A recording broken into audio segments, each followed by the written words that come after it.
What's up, Apple Core? Welcome to the second season of the Arena series. Today we're going to be going over the arena construction process once again, making essentially a second guide. We're going to be talking about the theory crafting behind the picks that I make, why they are good, and how this can help you in your arena runs. So let's go ahead and jump right into it. Here we go. And we will pay with 150 gold. Purchase complete. Alright. So, Pally, Warrior, or Rogue. Rogue has been shown to have the highest win rate of any class in the arena. Aside from Mage, pre-nerf, before Mage's cards were nerfed and they cost more, they were the most powerful. But Rogue is now. And I suppose that if I'm telling you guys to pick Rogue to get the highest win rate, then I should also pick Rogue. Something to keep in mind though, if you want to profit, you should always pick the hero that has the highest win rate. And you have access to these win rates, through Google or any other website. You can find the official Hearthstone win rates. And if you really want to profit in the arena, you should go by those numbers, and you should play the statistics. So anyways, first pick here, sorry about that. Defender of Argus, Ravenhold Assassin, or Ancient Mage. Defender of Argus is generally just one of the best cards in the game, especially in arena. Even after the nerf, they lower the attack from 3 to 2. The +1, let's go by the golden rule of Hearthstone, right? 4 cost. For 5 value. It should be 4 for 4, 4 for 8. But the +1/+1 to 2 adjacent minions is 4 worth of stats, which means it's still 4 for 9. So it's still plus value. It's just not as good as it was, that's all. Ancient Mage, worth considering. Later on in the picks, we could consider Ancient Mage if we have a ton of spells.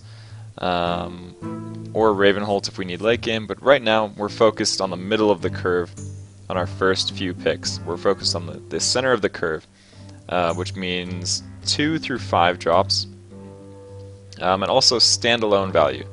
Even though Ravenhold has the highest standalone value here, Argus is going to be the most beneficial in terms of just pure value. So we're going to go with the value. Sea Giant, Kidnapper, Patient Assassin. I don't think these two are really worth considering. Maybe Kidnapper is if we had a ton of spells to combo. The only problem is he costs so much. It's very difficult to combo him on turn 6 unless you coin out a Kidnapper on turn 5, or if you save a Backstab in your hand. Other than that though, he's so difficult to combo that he's really not very effective. Patient Assassin also, people can play around it, and he dies to almost any AoE in the game. He does die to any AoE in the game, excuse me. So Sea Giant, just generally awesome in the arena in my opinion. And now that we have the Sea Giant, we can curve our deck even lower with more card draw mechanics to put more stuff on the board to gain synergy with our Sea Giant. It's also really good against aggro Warlock decks in the arena. Really good, because they flood the board, and then you play Sea Giant, and if you have taunt activators like Defender of Argus or Sun Fury Protector, you're in really good shape. So anyways, we have Shiv, Sap, Argent Squire. Let's go ahead and go with... this is difficult. I would say Argent Squire here. Standalone value, we want to establish a solid creature base. That's always the philosophy in arena. A solid creature base, because if you don't have board control in arena, generally you lose, because you can't pull off the crazy combos that you need, that you can do in Constructed, because you don't have all of the cards you need. And especially so early on in the draft, we don't know what we're going to get. We might not get Leroy Jenkins Double Cold Blood, right? Or Leroy Jenkins Shadow Step. Those are the kind of combos you would look for in Constructed.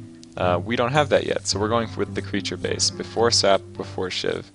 Let's get the Argent Squire. It only costs 1, so it's really good, and it synergizes really well with our combo effects as a rogue. Anyways, Light Warden, Injured Blade Master, Wild Pyro. Injured Blade Master, highest standalone value. Wild Pyro can be good in this deck, If we do get a lot of spells, you know, like a backstab, something along those lines, it can be really effective. But the highest standalone value, once again, is Injured Blade Master, so we're going to go with him. He is a 4/3 for 3, which means Golden Rule of Hearthstone, 3 for 3/3. He is +1 value in terms of stats. Okay, here Wisp is worth considering in a rogue deck, right? For combos, but not really, especially because we have no combo cards at the moment. War Golem is too heavy at this point in the draft. Even though I know Sea Giant looks heavy, it's not because of the synergy with low-cost minions that a rogue generally tends to get. Frostwolf Warlord is excellent. He synergizes really well with the Sea Giant and with the whole philosophy of building a Sea Giant deck. Putting a lot of creatures on the board is going to buff your Frostwolf Warlord really high, and it's also going to allow you to play your Sea Giant for very little. So we're going to go with the Frostwolf. And we already have some really good synergy going here. Eviscerate, always. As a rogue, always pick Eviscerate, no matter what you see. Always pick Eviscerate. That's all I want to say about that. Just always pick Eviscerate. Deadly Poison, Gnomish Inventor, Silver Moon Guardian. Deadly Poison is one of those, it's close to an Eviscerate, right? That you should always pick it. Even though I don't have any card draw mechanics yet, and I really need them, I will go with Deadly. And I think also, for anyone who's watching, you should also almost always pick Deadly. Unless it's matched up, well, yeah, you should almost always pick Deadly. Unless it's the last card in your pick, in your draft, and you don't have any card draw mechanics, then you should pick, you know, something like the Gnomish Inventor, so you don't get card starved. But anyways, here, Demolisher, Master of Disguise, or Auctioneer. You know, Demolisher is kind of like the unsung hero of Arena, but I think Auctioneer, it's so early in the draft, we already have 2 spells out of 7 cards. You know, the math on that one is a little bit less than 33% spells. In that case, I would go Auctioneer. It's a little bit risky, because if we don't get any more spells for the rest of the draft, we would be in bad shape, but we likely will. And we already have 2, so it's fine. Okay. Cold Blood, Panther, or Bloodsail. I really want to pick the Cold Blood, because it synergizes well with the Auctioneer, and it would be kind of fun to make like a Miracle Rogue deck, but at the same time, in terms of pure standalone value, we should be picking the Bloodsail Raider here for a 2-drop because turn 2 is so crucial. But it might not be that crucial for a rogue. I mean, we do have the Auctioneer. We do have 1 Eviscerate. But you know what? As far as the Sea Giant and Frostwolf synergy is concerned, we want creatures on the board. And it's more important than the Auctioneer synergy. So we are going to go with Bloodsail Raider. Also, the 2-drop is prioritized over the 3-drop, especially in a rogue deck, because Bloodsail Raider gains efficiency from the weapon as a rogue, because you almost always have a weapon equipped. It gains +1 attack, and then with Deadly Poison it would gain +3 attack total. Alright, Sun Fury, Questing, or Injured Blade. Questing Adventurer can be amazing in a rogue deck. He can be absolutely devastating. But if we don't get any backstabs, or any more Cold Bloods or anything like that, he would be almost useless. Almost. I say almost. He could still be good late game if you drop him with 2 or 3 other cards in the same turn. But many people run Silence in the arena. It's very common, and in fact I also tend to prioritize Silence myself when I'm building a deck in the arena. So he's very situational. Highest standalone value, once again, in terms of prioritizing 2-drops for turn 2, is Sun Fury Protector. It's +1 value in terms of the Golden Rule, 2 for 2/2. This is also +1 value, but it's a 3-drop, and we already have 1.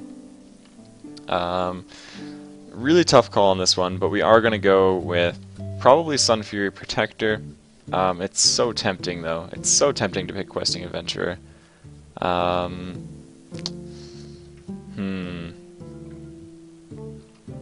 Really hard call here. I guess we can And we just need to hope to get the spells we need. No, it's a low percentage pick. We're going Sun Fury. As much as I hate to do it, we're going Sun Fury. Oh, wow. So we do have 2 cards that activate Ancient Watcher right now, the Sun Fury and Defender. We could pick an Ancient Watcher, but I think it would be better to get another Defender of Argus to activate creatures for taunt. We have a really solid creature base right now, which means we're always going to have something on the board, probably, which means we'll always have something to play Defender of Argus with, which means we will gain value. We don't have any late game. Well, we do have the Sea Giant, and the Frostwolf technically counts as late game. We're going to go with Argus here, top priority, best value. Based on our current creature base, it's really good. Yeti, the king of the arena, Yeti. Even though Wolf is good, we already have 2 solid 2-drops. We are going to pick the king of the arena, the one and the only, the Yeti. Even over the Spiteful Smith. Even though he does synergize with a rogue in terms of enraging us to increase damage with our weapon, we do not care about synergy. Yeti comes 1 turn earlier and only has 1 less health than the Spiteful Smith. He can be absolutely devastating to momentum in a game. Okay. Ancient Mage, Emperor Cobra, or Headcrack. I would say it's between Cobra or Headcrack at the moment. We don't have enough spells to justify Ancient Mage, even though I did pick up the Auctioneer in the hopes that we would get enough spells. Right now, as it stands, it's between Cobra and Headcrack. Headcrack is a spell which already has synergy with Auctioneer. The spell power is not that great because we don't have that many spells.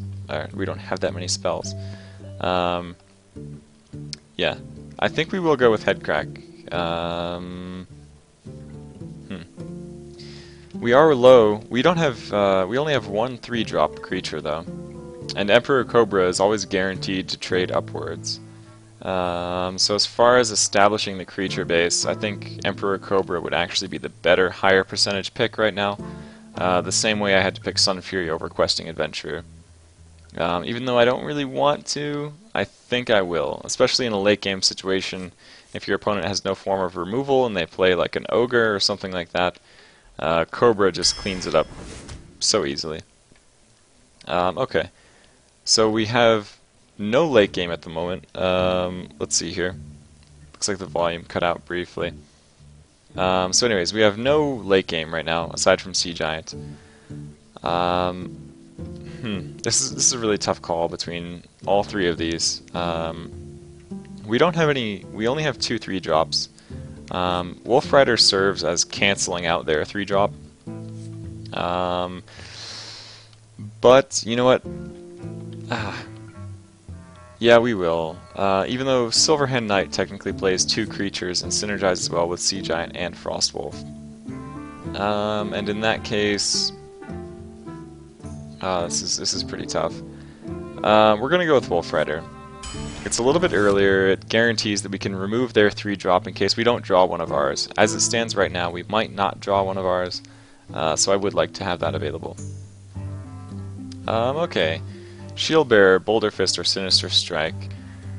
Even though I would like to pick the Sinister Strike because we have the Auctioneer, once again, I don't feel like we should risk it. I really don't. Yeah, I mean, I think Boulder Fist is the safe play. It's, you know, golden rule of Hearthstone, 6 for 6/6. It's +1 value. We don't need to worry about comboing it with Auctioneer. It's very low variance. We're gonna pick Ogre. Okay. So, Worgen, Abusive, or Fan. Well, the only card draw mechanic we have at the moment is the Auctioneer, and that's only if we have spells. This one serves to draw us a card and deal damage as an AoE clear. And also if we play it with Auctioneer, we can draw 2 cards. So we will go with Fan of Knives here. Definitely has the most synergy with our deck as it stands. Interesting. Wild Pyro, Master, or Secret Keeper. Since turn 2 is so crucial and we only have 2 really good 2-drops right now, I think I will pick Wild Pyro. For 4-drops, we already have a Yeti and 2 Argus. Yeah, we're going to pick Wild Pyro. Interesting. I could pick another Sea Giant, or I could pick a preparation to combo with Auctioneer. As far as Kidnapper goes, as I was saying earlier, it just costs too much. You know, Sea Giant would be... This is really tough. If I pick the preparation, and I don't get any more spells, I could be in trouble. In which case, we are going to pick the Sea Giant. Yeah. If you ever say something like that to yourself, and you realize that you could be in trouble, you should stay away from that card. So we're gonna go Sea Giant, and we're gonna continue synergizing our deck with Sea Giant and Frostwolf. Okay, Scrub. Once again, no-brainer. Defias Ringleader, similar to Eviscerate and Deadly Poison, should always be first picked, in my opinion, in a rogue deck, over almost anything. Not only that, but this will summon 2 creatures, which once again synergizes well with Frostwolf and the Sea Giants, which we have 2 of now. Okay, so card draw mechanics. We only have Auctioneer and Fan of Knives. That's it. We need card draw desperately. We only have 11 picks left in the deck. We're going with Azure Drake 100% at this point. These 2 are really good cards, but we cannot consider them. We need card draw. Ooh, this is tough. Well, now that we have 3 card draw mechanics, I think I will go with Backstab, because it could serve as a card draw mechanic if played with Gadgets and Auctioneer. Not to mention, Backstab is one of those cards very similar to Deadly, Eviscerate, and Defias Ringleader that you should always pick first. So we're going to get the Backstab. And we also have none. If I had several Backstabs, I would consider picking the Novice Engineer, even after the nerf to move it from 2 HP to 1. I think it's still a really good card. Okay, Stormwind Knight, War Golem, or Stormwind Champ.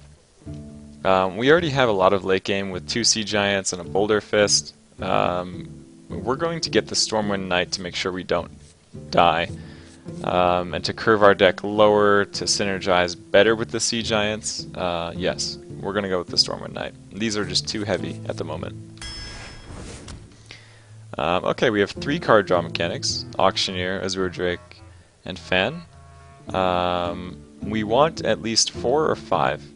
So I think we're going to go with the Acolyte, even though Bloodsail synergizes so well with our deck. You know, Dragonling Mechanic synergizes really well in terms of the Frostwolf and Sea Giant because it summons 2 creatures. This is a very, very difficult pick. Do we want the synergy, do we want the card draw, or do we want the pure value? Bloodsail Raider is definitely the highest value card here, because it's guaranteed, almost guaranteed to be a 3/3 if we have a weapon equipped, which we can summon at any time as a rogue. Ooh, this is tough. You know what? This is really, really tough. Let's just go based on our curve down here. It looks like a 3-drop would be the correct choice. We have 1, 2, 3, 4 really good standalone 2-drops, but turn 2 is really crucial. This is tough. So tough. Alright. We're going to go with the Bloodsail Raider. It's the best standalone value card. When in doubt, go with best standalone value. Let's just say that. It doesn't rely on synergy, nothing else. Best standalone value, if it's a really hard pick. Okay, Shadow Step, Gurubashi, or Sap. I would say it's between Shadow Step and Sap. Shadow Step could be really good with things like Defender of Argus, which has synergy on our deck, Azure Drake to draw another card, Scrub to summon another minion. What else has synergy? Shadow Step, Stormwind Knight for charge. Any of our creatures after dealing damage. However, Sap is really powerful if someone plays a taunt and you need lethal. It also gives you board control, and it's really great for momentum. It can be really devastating. I think we will play 1 Sap. We will. Interesting. Okay. Do we want the solid standalone 2-drop, or do we want to... We're not going to go with the second sap. Or do we want to go with the conceal? For the auctioneer, it's very possible. It's very low percentage, though. Like I said earlier, it's low percentage if we go with the conceal. Is our creature base solid enough yet? No, it is not. We have 1, 2, 3, 4, 5 spells with the auctioneer. I think that's enough.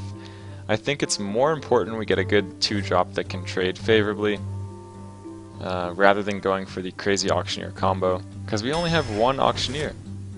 We might not see him throughout the course of an entire game, so we don't want to base our deck around him. Definitely not. Okay, we have a lot of really good 2-drops. We don't have a whole lot of really good 5-drops. We only have 2 at the moment, Azure Drake and Frostwolf. I might consider Stormpike over Fan of Knives. It's between Stormpike and Fan because my turn 2 is already so steep. Excuse me. Let's see, how are we on card draw? 1, 2, 3. Technically only... Well, sorry, let me recount. 1, 2, 3. There was another one, right? No, that's it. We only have 3. In that case, I think I will go with Fan of Knives. Over Stormpike Commando? That's kind of a tough pick. That's a very difficult pick. Well, yeah. I guess we have to. 3 card draw mechanics. Well, there's 5 picks left. There's a chance we could... Okay, we're going to go with the Stormpike. It's really good initiative, really good value. And let's just hope we get another card draw mechanic. Let's really hope we get at least one more. Alright, not even going to consider Whisper Vanish. Earthen Ring Farseer. We need really good 3-drops, standalone value, based on our curve. Earthen Ring Farseer. Okay. Silverhand, Sinister, or Conceal. Now I might consider Conceal. Although... This is pretty tough. Pretty tough to say. If I got a second Auctioneer, I might go with the spells. But I did not. I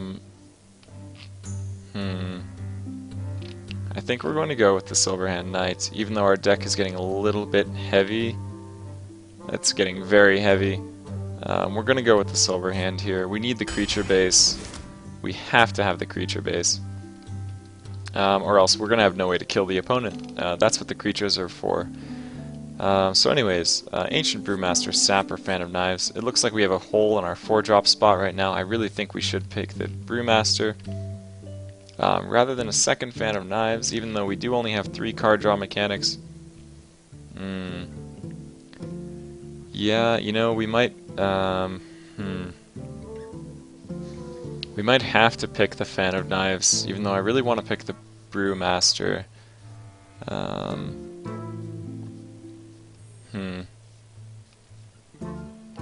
Yeah, we probably do have to. 3 card draw mechanics, that's not enough.